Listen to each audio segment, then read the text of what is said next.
Naghatid ng saya sa mga bata ang isinagawang community outreach program ng Tumawini Police Station at Lady Eagles ng Norte sa pamamagitan ng Project Chinelas at Sapatos para sa mga kabataan ng Isabela. Patrolwoman Wendy Rumbawa sa ulat. Muling umarangkada ang PNP Tumawini sa pag-abot ng tulong sa mga bata ng Barangay Di Abra, Tumawini, Isabela nito lamang ika-7 ng Abril taong kasalukuyan. Naging posible ang nasabing aktibidad sa pangunguna ni Police Major Melcher Agabao Jr., Officer in Charge ng Tumawini Police Station. Bahagi ng nasabing programa ang pamamahagi ng mga tsinelas at sapatos sa mga bata, kung saan tinatayang nasa 250 ang benepisyaryo ng naturang proyekto. Ito ay dinaluhan din ng mga magulang at mga opisyales ng nasabing barangay. Ang tulong ay mula kay Atty. Maricon Carrion, Head of the Golden Empress of the North, Lady Eagles.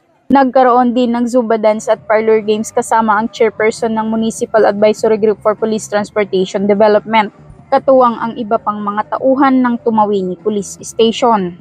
Nagkaroon din ng talakayan patungkol sa Republic Act 7610 o kilala bilang Special Protection of Children Against Abuse, Exploitation and Discrimination Act, na naglalayong protektahan ang mga bata laban sa anumang uri ng pang-aabuso, pagsasamantala at diskriminasyon.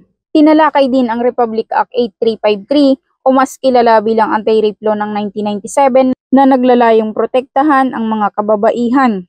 Samantala, patuloy ang pagsuporta ng kapulisan sa isinusulong ni Pangulong Ferdinand Romualdez Marcos Jr. na Whole of the Nation approach na naglalayong tulungan ang mamamayan sa pamamagitan ng mga programa at aktibidad upang makamit nito ang maayos, ligtas at payapang pamumuhay tungo sa bagong Pilipinas. Mula dito sa Lambak ng Cagayan, ako ang inyong Police News Network Correspondent, Patrolwoman Rumbawa, alagad ng batas, tagataguyod ng Balitang Pulis.